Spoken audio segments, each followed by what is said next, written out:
Vale, ya estoy, Pedro. Vale, hola, buenas tardes. Cierra la puerta, por favor. Bueno, hola, buenas tardes. Buenas tardes a todos y a todas. Soy Marilu Domingo, como sabéis, muchos me conocéis. Y bueno, voy a grabar el microtaller de berrinche en los niños porque, bueno, como sabéis ya lo hemos dado 2 veces, pero hay gente que me lo ha pedido y bueno, les dije que si estaba grabado pues se lo mandaría. Pues la verdad que la segunda vez no lo grabamos, la primera lo borramos, la segunda no lo grabamos porque ya lo habíamos dado una vez y por tanto pues os voy a grabar la charla y así os la puedo colgar en, en el Facebook y también bueno, en la dirección, el WhatsApp, para que la podáis ver las que no habéis podido estar en ella. ¿Vale? Bueno, pues un momentito.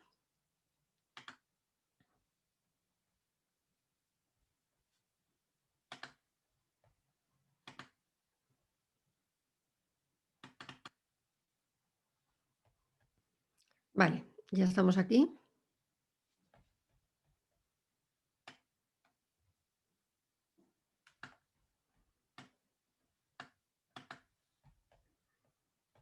Voy a correr esto un poco para arriba porque luego me tapa las letras. A ver si se... ¿Qué hago? Vale, ya estamos. Bueno, me presento también, bueno, este microtaller de los berrinches en los niños está hecho a petición de, sobre todo de la socia de CRIEN, y bueno, sobre todo porque coincide con la edad de vuestros niños. Yo creo que la mayoría de vosotras tenéis los niños o bien entrando en esta edad, en este intervalo de edad de los berrinches, donde se dan más, o algunas saliendo. Algunas no han entrado todavía, pero la mayoría de los niños están ahí, en ese intervalo. Cuando lo pedisteis, bueno, pues yo me lo apliqué para preparármelo, porque como sabéis, yo he trabajado toda mi vida de matrona y de psicóloga. Todavía estoy de psicóloga. Y bueno, hace ya muchos años que también pues empecé a prepararme en psicoanálisis. Y yo creo que esto, como los berrinches, es una etapa evolutiva del niño. Como los berrinches son agresividad, bueno, ahora veréis las connotaciones esas que ya le habéis dado a la agresividad, bueno, pero que os lo explicaré ahora, pues pensé que estaría muy bien que conocierais esta etapa evolutiva donde los padres tenéis que afrontar esos berrinches bueno, y dudáis porque es una descarga muy grande de agresividad lo que tienen los niños, y dudáis mucho de cómo afrontarlo para no hacerle daño al niño. Entonces, bueno, pues pensé que era interesante darlo desde el punto de vista como psicóloga y desde el punto de vista psicoanalítico, y que lo ibais a entender mucho más, ¿vale? Ibais a entender muy bien eso, ibais a introyectar muy bien cómo tendríais que afrontar esos berrinches, ¿vale? Bueno, empezamos el microtaller. Eh, es un poquito larguito, pero bueno, al final lo voy a ir explicando y al final, pues si queréis hacer preguntas, pues me las hacéis, ¿eh? Bueno, en este caso no, perdón. En este caso no la podéis hacer porque está grabado. En los otros casos sí ha habido muchas preguntas. Mirad, el esquema de los contenidos que os voy a dar va a ser definir los berrinches. Luego, los indicadores de berrinches normales y desadaptativos. Esto es importante, conocer cuáles son los normales y cuáles serían berrinches desadaptativos, para saber también los padres cómo actuar. Luego os voy a poner una película pequeña de solo 5 minutos sobre diferentes modalidades de berrinche, diferentes modalidades de descarga de esa agresividad de berrinches, y luego también diferentes edades, para que os impregnéis y bueno, cuando vuestros niños empiecen, o depende del que tenga, os identifiquéis con alguno de ellos, ¿vale? Fijaros Bueno, eso lo hablaremos ahora cuando ponga la película. Luego, después de esto, vamos a hablar de la teoría de la agresividad desde el psicoanálisis. Y os la voy a dar desde dos autores. Uno es el padre del psicoanálisis, Sigmund Freud, y el otro, pues también un psicoanalista, seguido de Freud, pero tiene unos matices diferentes su teoría de la agresividad. Por tanto, pues las vamos a ver y las vamos a comparar, ¿eh? Luego vamos a hablar del vocabulario propio del psicoanálisis, pero el vocabulario propio del psicoanálisis que tratamos aquí. Ya sabéis que eso es como medicina, que es un vocabulario estructural, ¿no? Quiero decir, hay cosas que nada más que tienen esa palabra, pues aquí en el psicoanálisis pasa igual, ¿eh? Entonces, pues yo voy a dar lo que vaya mencionando, por ejemplo, pulsión, instinto, otro, objeto, sujeto, función materna, esas son las que vamos a aclarar.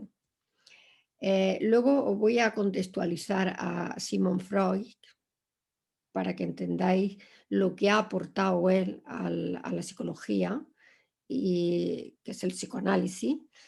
Y bueno, dentro del psicoanálisis muchas cosas, pero también la teoría esta de la agresividad y que lo conozcáis un poquito, ¿no? Y luego también vamos a contextualizar a Donald Winnicott, que es también, como hemos dicho, otro psicoanalista, pero mucho posterior, muy posterior a Freud. Vamos a resaltar la diferencia entre ambas teorías para que las entendáis muy bien y os posicionáis ante una o ante la otra, y dependiendo de cómo os posicionéis, pues así vais a afrontar los berrinches o vais a tratar a vuestros niños cuando tengan un berrinche. Y por último, vamos a ver las actuaciones apropiadas de los padres ante el berrinche de sus hijos. Cuáles son las que, bueno, las que tenéis que tener, ¿vale? Voy a agrandar esto un poquito. Decía yo, digo, esto está muy... La letra muy pequeña. Ahora lo ve mejor, ¿eh? Seguimos con el esquema, como he dicho, definir los berrinches. Bueno, vais leyendo un poquito. Entonces, empezamos por los sinónimos y los antónimos de la palabra berrinche. Sinónimo, nosotros utilizamos mucho, pues eso, berrinche, rabieta, por ejemplo, pataleta, pero hay muchas más palabras, todas las que están en el diccionario, que son sinónimos de berrinche. Por ejemplo, arrebato, también, para nosotros también es igual, ¿no? Pero hay otras palabras que para nosotros tienen connotaciones de más, como de más light, ¿no? Por ejemplo, enfado, disgusto, enojo, desilusión, ¿no? Son palabras que también significan lo mismo, pero nosotros en España utilizamos las primeras, las que os he dicho. Los antónimos serían alegría o alegrón. Y luego vamos a definir lo que es el berrinche. Entonces, el berrinche son conductas, ya sabéis que las conductas son actos, actos que son visibles por los demás. Pueden ser motóricas o pueden ser habladas, pero siempre el que está al lado está viéndola. Y lo que llevan detrás, lo que hay detrás de la conducta son emociones. ¿Qué quiere decir? Que la conducta manifiesta emociones, en este caso de los niños. Manifiesta su estado emocional, el estado emocional, que eso sí, es un estado emocional de tensión. Podría ser de alegría, ¿no? Por ejemplo, pero no, en este caso es de tensión. Y es una tensión tan fuerte que gana al control del niño, ¿vale? Bueno, una comparativa. ¿Qué es el gorgojeo?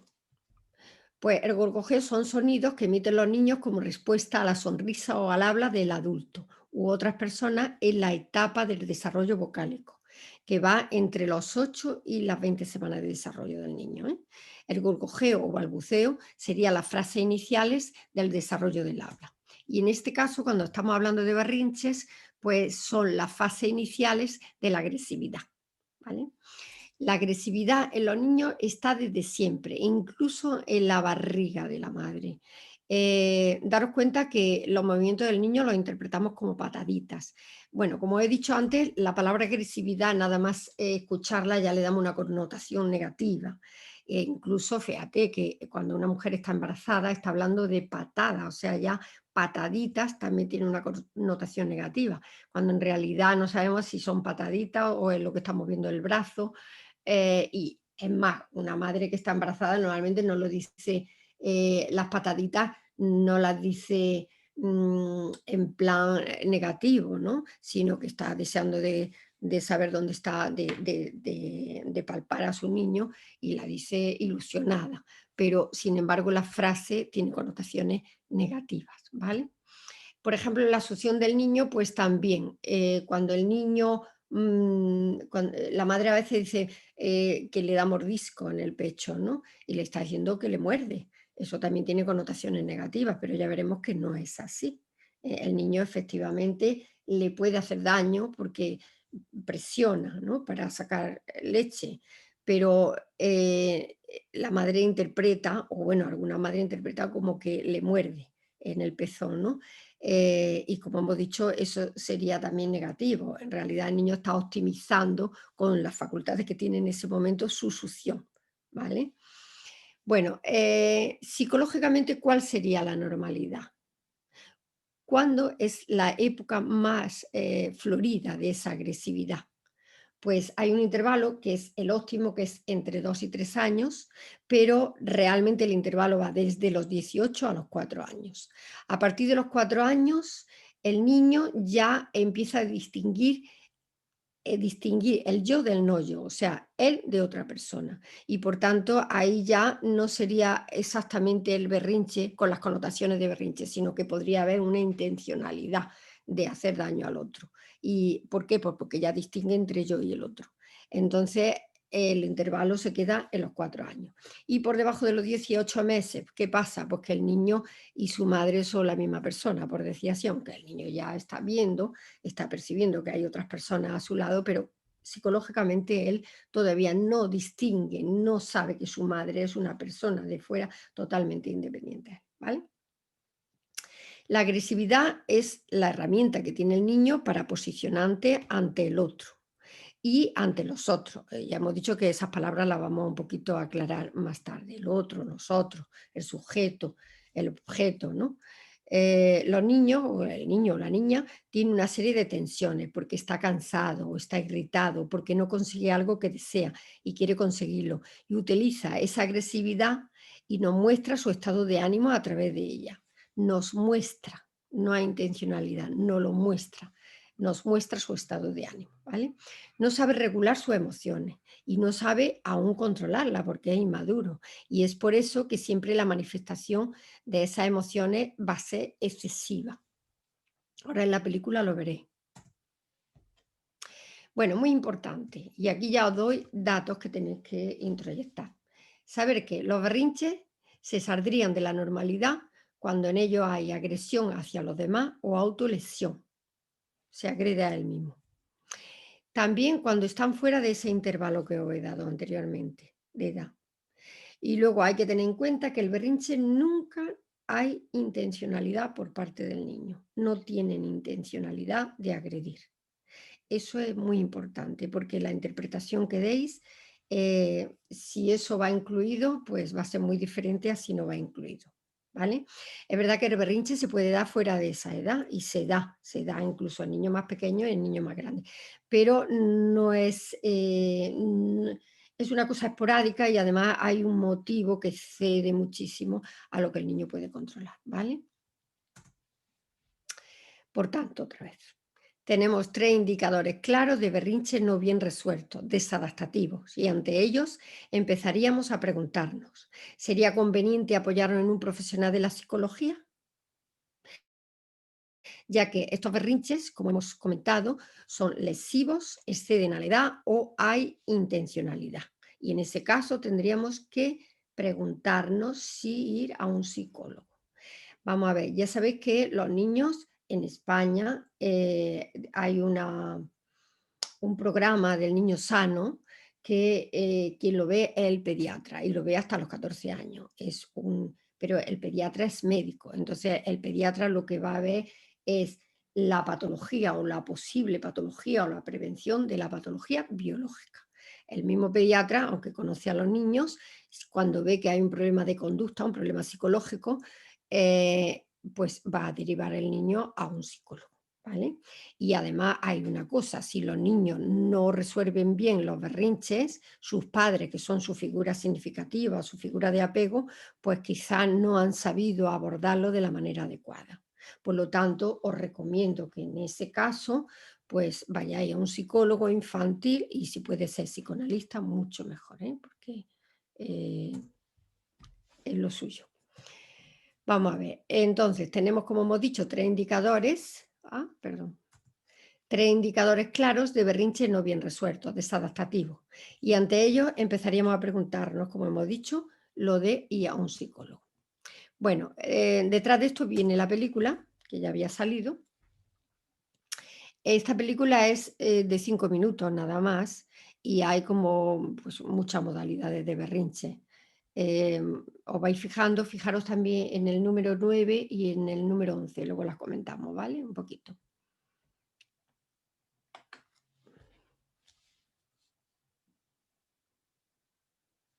Hola amigos y amigas de YouTube, estamos aquí para un nuevo video para el canal. En este video les voy a mostrar top 20 berrinches de niños chiquitos y grandes.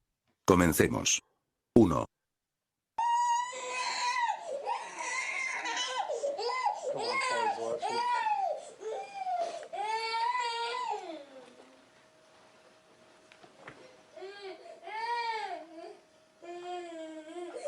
Dos.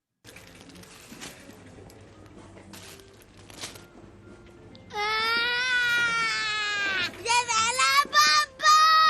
¡Llévala, papá! ¡Llévala, papá! 3.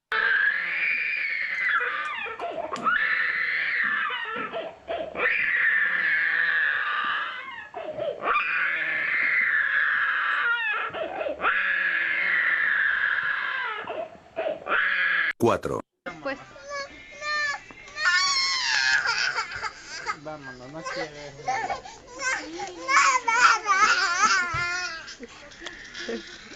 Tráetelo, pues ese, tráetelo. No, pero uno nada más. 5. Ahí deja eso. No, no. Te va a detener el policía. Ahí ponlo donde estaba.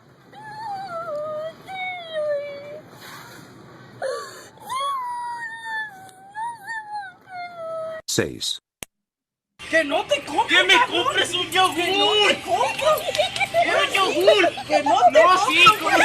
¡No, pero rica, no! ¡No, yo quiero yogur! ¡Dame un vasito de yogur! ¡No! ¡Te voy a comprar! ¡No! ¡Pero rica, no! 7.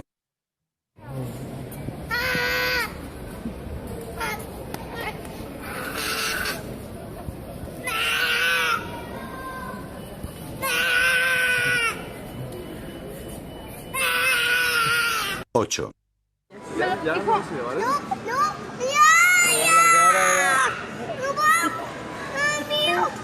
No, es que... No hay dinero. 9. Sí. Yo quiero tener mucha pila. Ahorita en la casa la pones a cargar y mañana te llevo al Fantalucía a casa. Marcelo. ¡Loca! 10. Sí. A ver, pues, dale juguete, pues. Dale juguete. Dale, dáselo, pues. No, nada. Bueno, pues, ni modo. Dáselo, pues, a tu mamá, dáselo. Ah, nada. No, así te lo vamos a llevar. Bueno, dame. 11. Jit is mad. Jit don't got no family. Jit say fuck this shit. Definitely. Cereal everywhere. Jit is crazy. We don't know who Jit this is, bro. Jit is just going ahead, you feel me? I ain't caught nothing like this in a while. 12. Grabando, mira, te está grabando. ¡Quiero jugar más! ¡Quiero jugar más! 13. ¿Ahora qué te pasa? No te estoy grabando. ¿Por qué me pateas? ¡Ya, por favor! ¿Pero qué te hago? 14.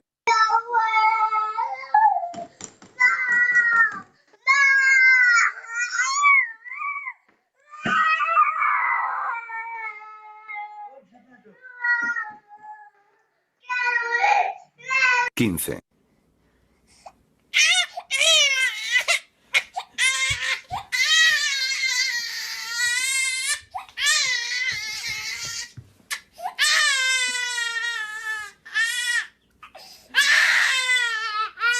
16, La niña que grita no alcanza nada. No alcanza nada las niñas que gritan. Vas a quebrar.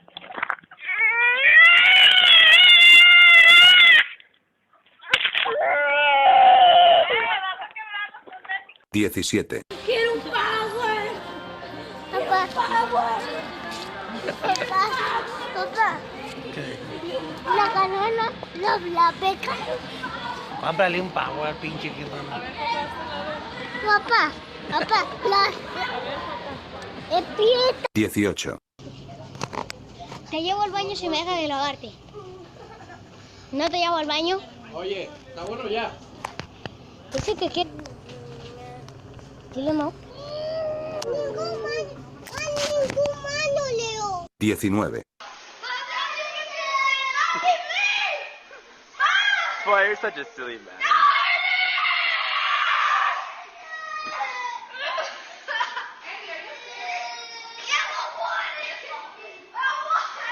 veinte, Déjalo ahí, por favor. Mami, no te lo voy a comprar, ya te compré cosas ayer. ¿Ok? Déjalo. Déjalo ahí, por favor. dale 15.000 likes y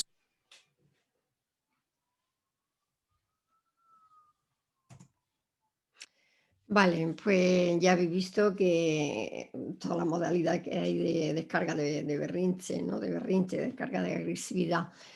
Como he dicho, en el número 9, pues se veía a un niño tirarse del pelo, empezaba a tirarse del pelo, ahí ya sería autolesión. Y en el número 11, pues hay un niño allí tirando paquetes en el supermercado, que de alguna manera parece que ya hubiera ahí una intencionalidad de agredir, ¿no? También. Bueno, simplemente es que veáis, ¿no? La variedad que hay. Bueno, ¿cuál es la actitud más adecuada de los padres o cuidadores significativos ante estas manifestaciones conductuales de las emociones del niño? Bueno, pues voy a exponer dos criterios diferentes sobre la teoría de la agresividad dentro de lo que hemos dicho de la corriente psicoanalítica. Por un lado sería la línea de los freudianos, los que opinan y siguen lo que dijo Sigmund Freud sobre la agresividad. Y luego, por otro lado, también psicoanalistas, lo que dijeron de la agresividad Donald Winnicott y sus seguidores. Ellos defienden la importancia, estos, los segundos, entienden mucho de lo que es la diada madre-niño. Ahora lo veréis cuando lo contextualice. Entonces, bueno, pues tienen un matiz diferente de esta agresividad que los freudianos. Y en función de estos criterios, pues se puede deducir muy bien si se está de acuerdo con ellos la actitud de afrontamiento que deberán adoptar los papis y que vosotros mismos pues vais a poder deducir y asumir, ¿no? E introyectar. Vamos a ver, ¿qué dice Freud de la agresividad en los niños? En esa teoría que tiene de la agresividad. Pues Freud dice que esta se presenta ya desde el nacimiento, como una pulsión, que es otra palabra típica del psicoanálisis, una pulsión autónoma, que puede dirigirse hacia el exterior, entonces sería destructividad, hostilidad, agresión, violencia, o bien hacia uno mismo, que entonces sería autoagresión, autocastigo. De forma que para evitar una autodestrucción, el ser humano debe dirigir la agresividad permanentemente hacia el exterior. Entonces, desde esta teoría de la agresividad, este berrinche sería innato, pulsionado, esta agresividad sería innata, sería pulsionada e instintiva. Pero la pulsión, siempre que la pulsión es del ser humano, propia del ser humano, mantiene una fuerte relación con la cultura, con su cultura. Esta debe de poner límites, la cultura debe de poner límites a esta pulsión destructiva que tienen los niños. Y ya desde el nacimiento, para contener sus manifestaciones y adaptar sus conductas a valores sociales que los niños harán suyos y es con los que conducirán su vida. Por otro lado, la violencia que tienen los niños deben canalizarla a los cuidadores, los que están cercanos a él, con sus reglas sociales. El principio de la realidad debe imponerse siempre al principio del placer, que sería la pulsión. Bueno, vamos a contextualizar a Freud y vais a entender todo lo que hemos dicho. Vamos a ver, como hemos dicho, tiene un vocabulario estructural, el psicoanálisis tiene un vocabulario que estructura el psicoanálisis. Entonces, Freud, ¿quién era? Pues era un médico neurólogo austriaco de origen judío de la época 1856-1939 y es una de las mayores figuras intelectuales del siglo XX. Todo el comportamiento, dice él, todo el comportamiento humano está motivado por las pulsiones. ¿Qué son las pulsiones? Pues son impulsos psíquicos, característicos del ser humano, no de los animales. Su fuente es una excitación interna, un estado de tensión, estamos hablando de tensión, que la persona percibe en su cuerpo. Se dirige a un único fin, que sería suprimir o calmar este estado de tensión. Y para lograrlo siempre utiliza un objeto. Un objeto es otra persona, un otro. No es un objeto preciso, no es que esté predeterminado ese objeto. ¿Entendéis? No, pero tiene que descargar. Y vamos a ver. No se sabe cuál va a ser ese objeto. La pulsión se convierte con la interacción también en deseo del niño. Ahora os lo explico. Este elige al otro. Ejemplo, por ejemplo, el pecho. Vamos a suponer un niño recién nacido, para que entendáis un ejemplo de lo que pasa aquí, ¿no? ¿Qué quiere decir? La pulsión hemos dicho que es propia del ser humano, que es una energía psíquica, ¿no? Y que normalmente tiene que descargar. Lo que se va a intentar es canalizar, empezar a canalizarla bien, ¿no? Pero, por ejemplo, en el niño, ¿no?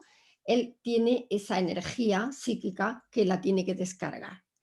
En principio, imaginaros un niño que tiene necesidad, tiene hambre, empieza a sentir esa tensión en el cuerpo y viene su madre y le da el pecho. Y es chocante porque a las 2 o 3 veces que le ha dado el pecho, el niño a veces prefiere un pecho a otro. Por ejemplo, coge este pecho y se relaja y chupa perfectamente. Y sin embargo, este cuando se pone aquí, pues hace con la cabeza así para atrás, lo rechaza, llora y bueno, él mismo ya lo rechaza. ¿Qué quiere decir? Que la pulsión rápidamente se convierte en deseo. Se convierte en deseo ¿por qué? Bueno, esto a veces la madre manifiesta como que el niño, bueno, a ella misma dicen, pero ¿cómo es posible? Se acaba de nacer, ¿cómo es posible que ella rechace y elija, ¿no? Un pecho a otro, ¿no? Incluso bueno, cuando muerde, ¿no? Pues dice, ¿por qué muerde? Bueno, pues en realidad el niño lo que le está pasando aquí es que eh, él tiene una tensión, ya hemos dicho que la pulsión es una energía psíquica que él empieza a sentirla en el cuerpo como una tensión. Entonces, ¿qué pasa? Que viene la otra persona y le da el pecho. Él dijéramos, esa pulsión viene del displacer, esa tensión es displacer, y cuando le den el pecho va ahí al placer, o sea, de momento que le den la comida, pues se baja la tensión y pasa a placer. Cuando a lo mejor toma un pecho y resulta que se fluye bien la leche y le calma rápidamente, pues esa pulsión se convierte también en deseo. Quiere decirse que él se da cuenta que este pecho le calma antes, o sea, le pasa antes del displacer al placer que el otro. Y por tanto, él ya desea este pecho en vez del otro. ¿Se entiende, no? Cómo actúa esto. Bueno, pues efectivamente, así es. El otro son las personas significativas para el niño, la figura de apego, y son el objeto. Y el niño siempre se le llama sujeto. Bueno, vamos a distinguirlo un poquito del instinto. El instinto lo conceptualizamos más como de los animales. El instinto en las personas se traduciría en lo que nosotros llamamos los reflejos. Por ejemplo, los niños recién nacidos traen un repertorio de reflejos. Vamos a poner ejemplos. El niño trae el reflejo de succión. El niño lo ponemos al pecho y rápidamente empieza a succionar. Eso es una cosa que él lo trae, es su reflejo de succión. Lo trae, ¿no? Esa conducta la trae. Vale, otro ejemplo. Por ejemplo, le tocamos la cara y enseguida vuelve la cabeza para un lado o para el otro, depende de dónde le toquemos. Entonces, es el reflejo de búsqueda. Él busca el pecho, dijéramos, ¿no? Bueno, pues son reflejos que trae el niño. El niño trae un repertorio de reflejos que cuando nace en el mismo hospital, el pediatra, antes de darle de alta, bueno, va a verlos todos para ver si su sistema nervioso, su sistema neurológico, dijéramos, está bien, ¿no? Está bien, no tiene ningún defecto y es lo que va a hacer, va a mirar todos los reflejos el repertorio de reflejos que los niños traen, ¿vale?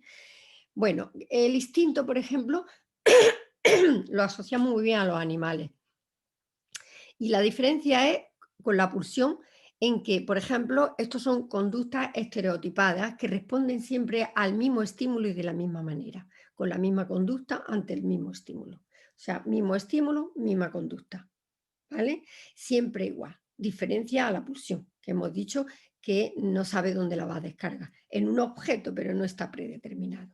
Entonces, el ejemplo que os puedo poner del ave es que cuando llega el otoño, todas rápidamente vuelan hacia un país más cálido. Todas igual, de la misma manera, ante el mismo estímulo, que es la bajada de temperatura, automáticamente se van a otro país más cálido y vuelan todas, ¿vale? Y todos los años igual. Por ejemplo, otro sería cuando construyen el nido, que saben ya que, bueno, que van a tener, la hembra va a poner los huevos, ¿no? Y entonces construyen todos de la misma manera, de una forma estereotipada, el nido, ¿vale? Hay, por supuesto, todas las conductas de los animales, pero como ejemplo estas, ¿vale? La diferencia con las otras, por la que he dicho, que estos son estímulos, siempre el mismo estímulo y siempre la misma respuesta, y toda la vida igual, ¿vale? Esos son los instintos. Vamos a ver, diferencia entre, por ejemplo, vamos a explicar un poco qué es el psiquismo, que es lo mismo que la mente, y lo vamos a diferenciar de lo que es el cerebro, lo que nosotros entendemos como cerebro. El cerebro, aunque se ubica, el psiquismo y la mente se ubican en el cerebro, pero el cerebro lo entendemos como algo físico, o sea, lo que son los músculos, las articulaciones, los vasos sanguíneos, la sangre, todo eso es el cerebro, ¿no? Los huesos, el psiquismo y la mente, aunque la vemos, si abrimos el cerebro no está ubicado en ningún lado, no tiene espacio físico, no tiene un lugar físico, algo físico que lo represente, pero sin embargo lo estamos viendo también. ¿Por qué? Porque el psiquismo y la mente se manifiesta a través de la conducta, a través del pensamiento, a través de la memoria, a través de la percepción. Quiero decir que el psiquismo está ahí. Entonces el psiquismo se empieza a formar teóricamente desde antes del nacimiento, pero Freud, por ejemplo, habló a partir del nacimiento, aunque los psicoanalistas saben que desde antes del nacimiento se empieza a formar el psiquismo, ¿no? Pues eso, se empieza a formar lo que hemos dicho, la memoria, la percepción, pues todo lo que sabemos que, por ejemplo, la elección de algo, lo que sabemos que las personas tenemos y que no tienen los animales, ¿no? Bueno, pues Sigmund Freud, este aparato psíquico o estructura psíquica fue lo que aportó a la psicología, que fue parte del psicoanálisis, ¿no? Entonces la diferenció o la dividió en 3 niveles o 3 instancias, que sería el ello, el yo y el superyo. Vamos a ver, hizo dos teorías, ¿no? Pero la primera está implícita aquí. Entonces, ello, yo y superyo, para no liarnos. Es para explicar un poquito a Freud que lo entendáis, ¿no? Porque lo vamos a relacionar con los berrinches y con la agresividad. Vamos a ver, ¿qué es el ello? Pues el ello serían las pulsiones y son inconscientes. Entonces, esa energía psíquica que va a intentar descargar, salir fuera y que las personas que están alrededor del niño van a intentar canalizar, como hemos dicho, con las normas sociales y, bueno, pues que la descargue de forma adecuada, ¿no? Luego, ¿qué sería el superyo? Pues el superyo es que en esa interrelación que tiene el niño o los niños con las personas que están al lado, con las personas significativas para él, pues va a introyectar, primero se va a identificar y luego va a introyectar una serie de normas, dijéramos, ¿no? De normas, de normas sociales, ¿no? Entonces, primero la tienen los adultos, se la van a enseñar a los niños, la van a practicar ellos, pero se la van a enseñar a los niños y los niños en principio se identifican con los adultos, no con todos, sino con los que ellos quieren, dijéramos, ¿no? E introyectan esa norma, de tal manera que eso es un edificio de valores, normas o valores, ¿no? Que va a tener el niño y que cuando sea mayor no hace falta que nadie le diga lo que está bien y lo que está mal, sino que él mismo lo va a saber y va a funcionar en función de esos valores que tiene, ¿vale? Bueno, ¿qué sería el yo? Pues el yo es el regulador, el organizador, el árbitro entre en la parte inmediata, la parte consciente, cuando pasa algo en la realidad que está afuera, lo que está afuera pasa algo, ¿no? Y entonces el yo va a tener en cuenta las necesidades o las pulsiones de la persona y también va a tener en cuenta esos valores. Y en función de eso y la realidad, lo de fuera, va a intentar encajar todo y se va a comportar en función de la valoración que haga de esas tres cosas. Va a decidir. ¿eh? Y esa es la persona, dijéramos, ¿no? Bueno, muy importante. Freud pensaba que las pulsiones agresivas deben de expresarse, encontrar salidas siempre. De lo contrario, si se reprimen, pueden provocar un incremento de esa tensión y eso va a crear un malestar. El malestar continuado, repetitivo y tal, pues al final hasta crea una patología, dijéramos, ¿no? Un trastorno.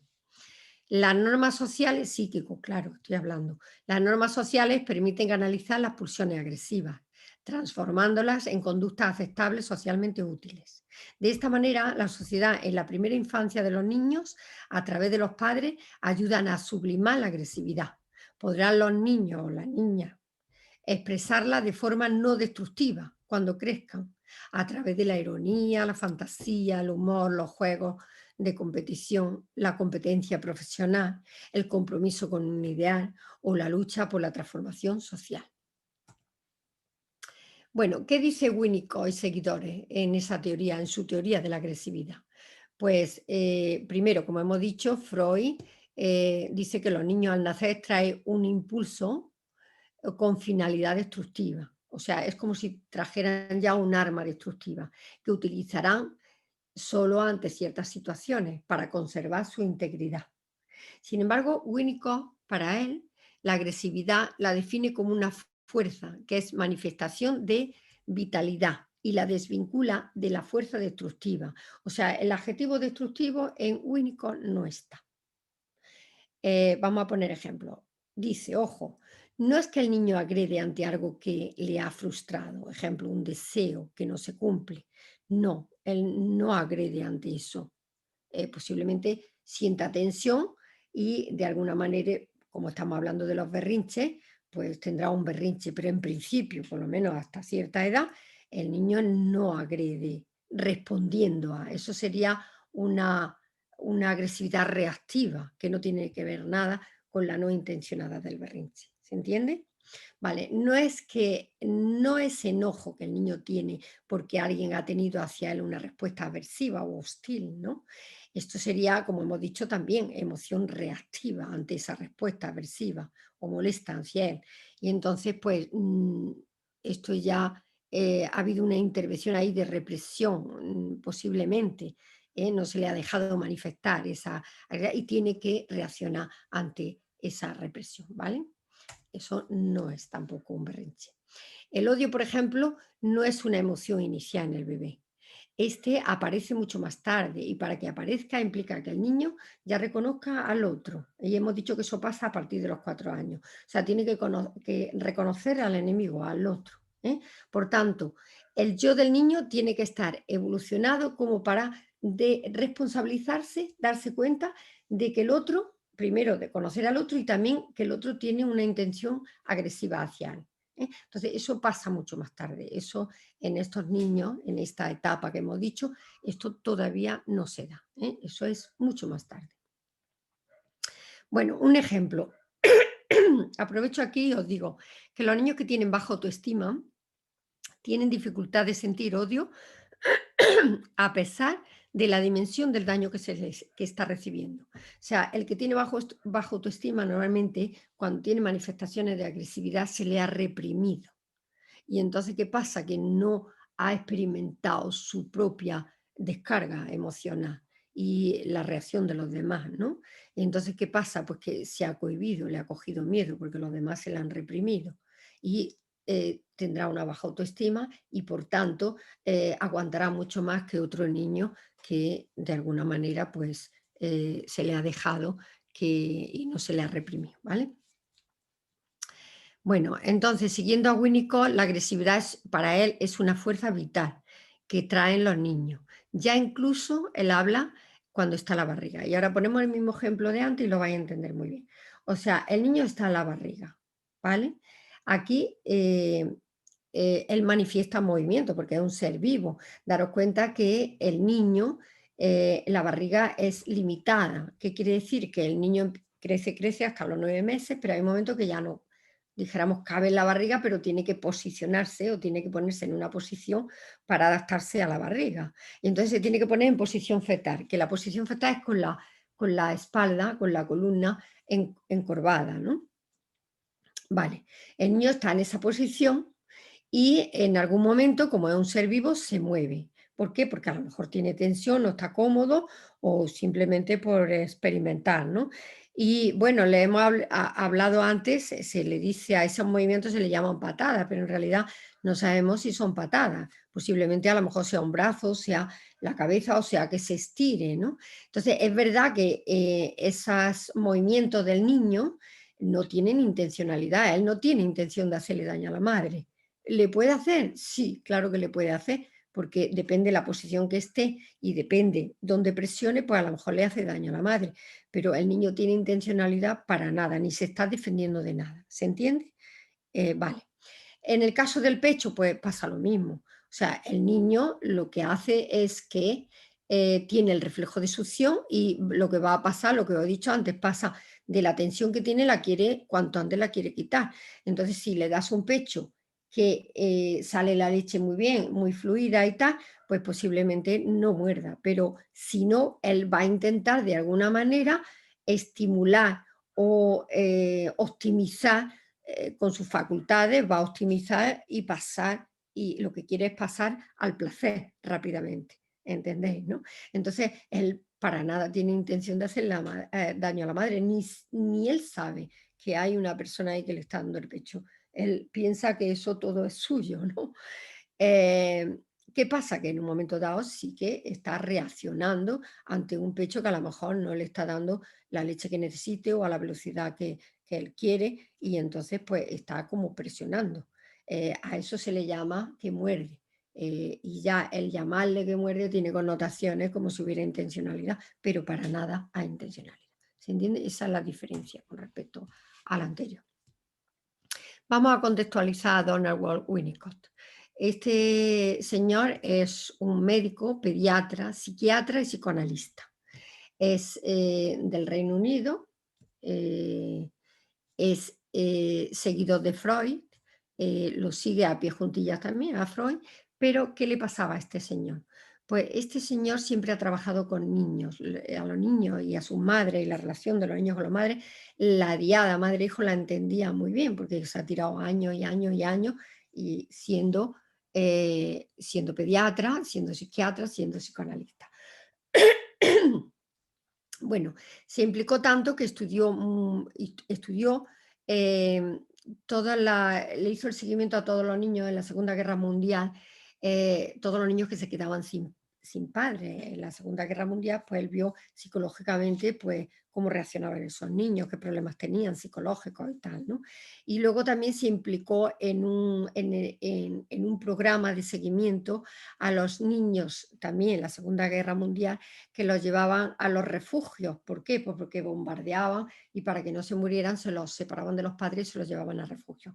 Allí estuvieron años y luego volvían con su familia, pero a veces los padres no estaban.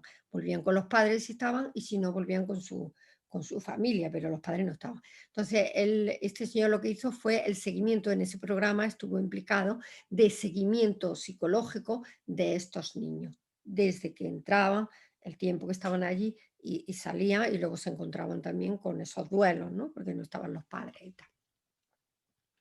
Bueno, mirad, Sigmund Freud hemos dicho que era austriaco, pero terminó en el Reino Unido.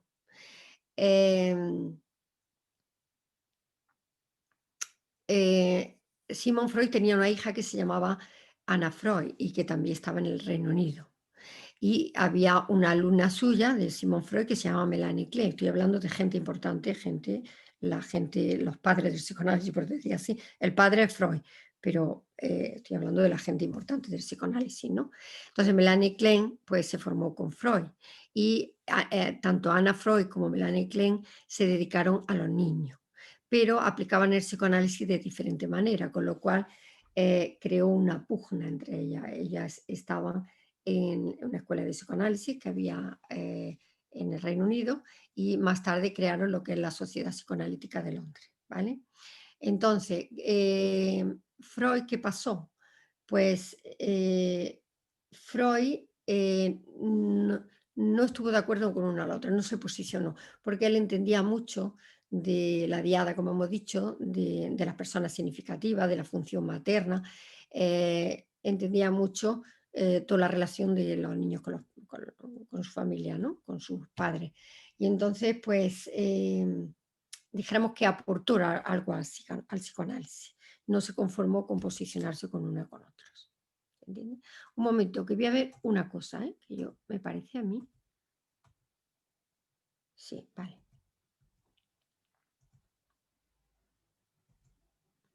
Vale. Según Winnicott, inicialmente en los niños existe una sola pulsión. Es una pulsión de lucha, ¿no? En la que el amor temprano contiene esta de agresión, ¿no? Una agresión, una motilidad, una pulsión de lucha, una energía de motilidad, no de agresión, sino de motilidad, ¿vale? Y de lucha. Entonces, esta agresión motilidad no tiene intencionalidad y esto es muy importante. O sea, eso lo hemos repetido varias veces, no hay intención, el niño todavía no es maduro para tener intención. Los berrinches pueden ser mal interpretados por los padres o cuidadores y dependiendo de la forma como ellos reaccionen, será el destino que tomará la agresión. ¿Os dais cuenta? ¿Por qué? Pues ahora lo vais a ver. Cuando el ambiente reprime esta tierna agresividad, puede dar lugar a serios problemas en el desarrollo psíquico del sujeto o del niño. Se habla de una represión, por supuesto, desproporcionada, masiva. Si tú en un momento dado reprimes al niño una vez, no pasa nada. Pero si la forma de afrontar al niño en sus berrinches es reprimiéndolo o agrediéndolo, pues entonces eso sí posiblemente va a transformar el berrinche en desadaptativo. ¿Se entiende? Bueno, Winnicott considera que el primer conflicto importante que debe enfrentar el niño se da entre tener una experiencia de expresar su propia motilidad o agresión primaria o tener que utilizar esta para reaccionar a irrupciones, choques o ataques del ambiente, al punto de quedar privado de sentir su experiencia como propia. Esta última agresividad sería ya una agresividad si tiene que él reaccionar a esos choques o ataques del ambiente, entonces se trataría de una agresividad reactiva o de reacción a esos choques y no una agresividad no intencionada, que son diferentes, ¿vale? Para Winnicott el verdadero problema no es la expresión de la agresividad. O sea, que el niño esté ahí con un berrinche en el suelo, con esa descarga de agresividad, eso no le crea problema psicológico al niño. Sí le crea problema que la reprimas, ¿vale? Y eso es muy importante ya para la actitud que vaya a tomar ante el berrinche. O sea, que dice que no es problema la expresión de esa agresividad, sino la temprana represión que transformaría el positivo impulso agresivo primario necesario para el ulterior conocimiento de la otra persona, del otro, en agresión reactiva. La represión es lo que daña psíquicamente, ¿vale? Por tanto, el prematuro choque del ambiente puede afectar a los niños en su capacidad de explorar en el ámbito de conocer más, de diferenciar más y de madurar más. Os voy a dar otro ejemplo, la hiperactividad, que vosotros sabéis que en los colegios hay muchos niños hiperactivos y que incluso los medican con Concerta, ¿no? Bueno, pues desde este punto de vista dice que su ambiente no facilitó su motilidad primitiva y se expresa entonces como una descarga de ansiedad que no lleva en sí mismo una intención de daño. Puede haberlo como consecuencia de cierta torpeza motora o psíquica y ocasionar prejuicio en el otro, en la otra persona. Claro, o sea, un niño hiperactivo quiere decir que todo el día se está moviendo, que salta encima de la cama, del sofá, y que puede hacer daño, pues claro que puede hacer daño, pero no hay intencionalidad, solo hay descarga de energía en un niño hiperactivo. Y desde este punto de vista, lo que hemos dicho, parece que no se facilitó esa motilidad, esos berrinches no se facilitaron, no se dejaron expresar, ¿vale? La famosa edad de los berrinches sirve para que el niño exprese con su oposicionismo su incipiente o tierna identidad. Está formándose su identidad. Y él, para formar su identidad, se tiene que diferenciar de los demás. Y esto lo vais a ver muy bien en la reverdía de los adolescentes. O sea, el adolescente, hasta que es adolescente, normalmente está acatando normas de los padres, los padres están aconsejándole todo lo que tiene que hacer o ordenándole lo que tiene que hacer y lo están guiando como obligación de los padres, ¿no?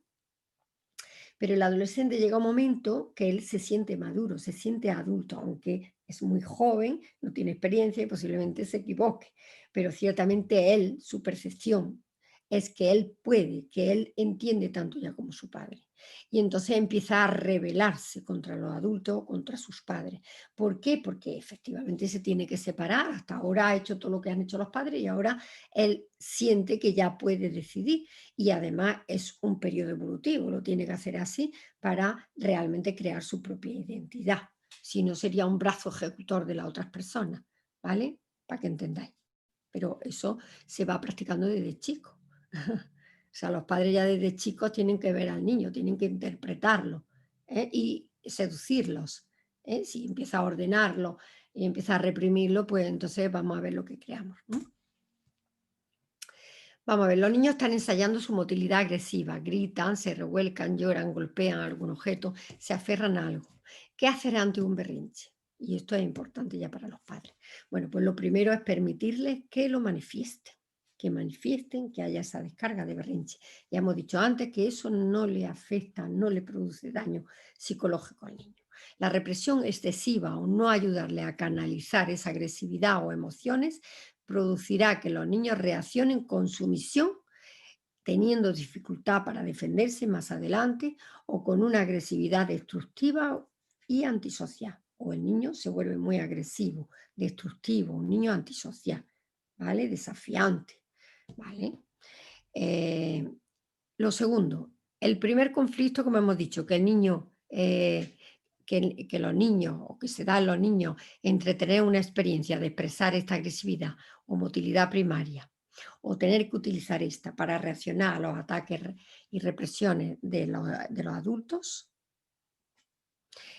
Entonces, esto le privaría de sentir sus experiencias como propias, creándose en él una agresividad reactiva a la agresión de los demás. Y la agresividad reactiva ya es una defensa, ¿eh? Defensa, que el niño tiene antes de tiempo que crear para defenderse ante los otros. Y eso no es así. Él tiene que experimentar y luego, una vez que haya pasado el berrinche, entonces es cuando hay que hablar con él y hay que explicarle la cosa y hay que negarle o no negarle. Pero todo desde el punto de vista de hablar, no desde el punto de vista emocional, ¿vale? Si los padres resisten, y ahora esto veréis cómo se va transformando esa energía que era virgen, ¿no? Por decir así, salvaje, que rápidamente, en función de quién haya delante, se va a ir transformando. Pues entonces, si los padres resisten, si no se descomponen, si no les pegan, el niño o los niños o la niña, después del berrinche sentirá angustia por el temor de perder a su madre dañada. Daros cuenta que él tiene una relación con su madre muy íntima. Está seducido por su madre, está enamorado por su madre y no la quiere perder, es su vínculo más importante. Entonces, cuando se comporta así con un berrinche, él ya empieza a percibir que realmente hay otra persona ahí, aunque no la distingue bien, pero de alguna manera no quiere dañar a esa persona ni perderla. Entonces empieza a sentir angustia. Si la madre después de eso le habla, después de pasar el berrinche, le habla y es firme y lógica, el niño o la niña querrá repararle ese daño que le ha hecho, convirtiendo esa angustia en sentimiento de culpa. Y daros cuenta que se está formando el super yo, los valores, lo que hemos dicho antes, ¿vale? entonces va transformándose esa energía virgen, se va transformando ya en sentimientos en el niño y también en reconocimiento del otro. Y como el otro lo quiere, no lo quiere perder, pues entonces va creando también su parte de super yo, su edificio de valores. ¿Se entiende? Entonces, la postura de la madre o del papi, ¿cuál tiene que ser? Pues ha de ser neutra. Los niños, el niño o la niña sabrá que a pesar de lo que ha hecho, puede acceder a ella de nuevo. Se instaura la relación de nuevo sin que haya consecuencias negativas emocionales en el niño. ¿Por qué? Porque el berrinche lo tiene el niño. ¿Entendéis, no? Entonces la madre no se tiene que descomponer, sino saber qué es la etapa de los berrinches, la etapa de la agresividad y que la tiene que canalizar. ¿Entendéis, no? No es que yo, porque tú tengas un berrinche, yo reacciono a él y te doy un guantazo o te siento en la silla y yo me descompongo. Pues si me estoy descomponiendo yo, entonces ya estoy creando algo diferente, que es que yo estoy proyectando en el niño lo que yo siento, cuando en realidad el niño está está descargando, por decir así, ¿no? Vale, la culpa permanecerá en estado potencial. Esa culpa que siente el niño permanece en estado potencial y adquiere la forma de preocupación por el otro, lo que implica asumir por parte del niño o la niña la responsabilidad de sus impulsos instintivos, ¿vale? Porque de momento que vea al otro y vea que le crea daño al otro, tiene que asumir el hacerle daño o no hacerle daño, la intencionalidad. Eso viene un poco después, pero que se va formando en ese periodo de los berrinches, ¿vale? El niño así se dará cuenta que su madre es otro, es otra persona, es alguien externo a él. Los intentos fallidos del niño o la niña por destruir al objeto, a la madre, con su berrinche, son los que le permiten regular sus emociones y acceder a la realidad, ¿vale? Vamos a ver, la meta de la agresividad entonces, ¿cuáles son? Pues sería el reconocimiento del otro, de la otra persona, como alguien diferente a él. El respeto. De momento que lo reconozca, lo respeta. Asumir la responsabilidad de su acto. Con respeto, ya al conocer al otro, al saber que el otro es otra persona, tiene que asumir la responsabilidad de su acto. Y luego gestionar sus necesidades sin conflicto, pidiendo o exponiendo sus necesidades, siendo asertivo. No por la fuerza, no con agresividad o simplemente no saberla tampoco exponer, como en los niños sumisos. ¿Vale? Si la madre no es confiable, no resiste al embiste del berrinche, el niño o la niña sentirá que destruyó al objeto y entonces disminuye la posibilidad de repararlo, alejándose de ese vínculo, alejándolo del vínculo que tiene con esa persona y se aleja de ella, ¿no? Entonces, ¿qué pasa? Porque tendrá problemas para canalizar su agresividad. Daros cuenta que el vínculo más grande que tiene es con esas personas significativas. Esas personas significativas, una vez que tiene el berrinche, le están educando, o le están dando lo que quiere o no se lo están dando. ¿Entendés? Pero le están hablando y están canalizando. Si el niño pierde ese vínculo con esa persona significativa, que puede ser su madre o su padre, en principio la madre, luego el padre, ¿eh? Esas normas sociales, pues entonces resulta que no tiene referente. Por eso los padres no se pueden descomponer, tienen que resistir el embiste del berrinche y que en ellos no pase nada, simplemente seguir educarlos, ¿no? Por decir así, pero no en el momento del berrinche, sino cuando ya ha dejado la descarga, cuando ya ha descargado. ¿Se entiende, no? Si el padre no resiste, lo que va a pasar es que su agresividad la va a proyectar en el niño. Entonces ya esto es otra cosa, ¿vale? Se rompe el vínculo porque no es fiable el padre y entonces el niño a ver cómo canaliza esa agresividad. Por tanto, los padres deberán tener una conducta neutra de espera a que pase el berrinche. Tener firmeza en lo que han negado desde el principio y explicárselo una vez que haya pasado el berrinche. Luego, comportarse de igual forma siempre. No ceder porque haya alguien presente o porque la pataleta se dé en un sitio público y haya influencia de la gente. Ah, pues cógelo de un brazo y llévatelo. O bueno, yo, vamos, a ese niño le cogía y lo que sea, ¿no? Vale, no. Los padres tienen que saber lo que llevan entre manos. Y ya lo hemos hablado. Que es primero que descargue y luego, por supuesto, firme en la conducta que crean que el niño tenga que tener. ¿vale? Explicarle que siempre que realice una conducta así, se le va a quitar algo. O sea, cada conducta tiene una consecuencia. Y por tanto al niño se le explica, si tú tienes esta conducta, pues por ejemplo, esta tarde te voy a quitar la Play. O no vas a salir con tu amigo. Pero siempre esa consecuencia de la conducta del berrinche tiene que ser de alguna manera asimilable por el niño. Por lo tanto, no es un gran castigo que le va a dar, no, no. Es simplemente una consecuencia para que él sepa que una conducta que no es adecuada tiene una consecuencia, o cualquier conducta tiene consecuencias. Y en este caso, como lo queremos enseñar, que tiene que aprender a pedir las cosas, ¿no? No a una descarga emocional, pues entonces efectivamente va a tener una consecuencia esa conducta, pero una pequeña consecuencia, algo que pueda asimilar el niño, ¿vale? Quiero decir que se lo voy a quitar, le voy a quitar la Play, pero se lo voy a quitar un ratillo. O si no va a ver al amigo, pues no lo va a ver al amigo ahora, pero a lo mejor dentro de un rato sí, ¿me entiendes? No se lo voy a decir, pero al rato lo voy a llevar. Entonces, no pegarle nunca porque esto le produce ira o rabia y eso sí que es una alteración emocional, eso le puede dejar huella.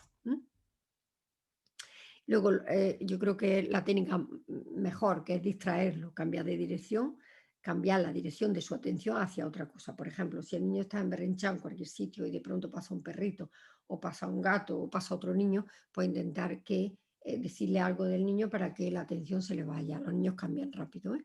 Se le vaya hacia otra cosa y ya se le pase el berrinche.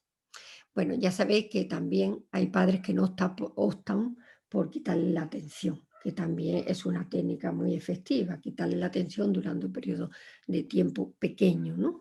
Vale, yo le quito la atención, pero como él está vinculado a mí y lo que quiere es que él quiere llamar la atención de mí, pues entonces la pataleta se va a hacer mucho más grande.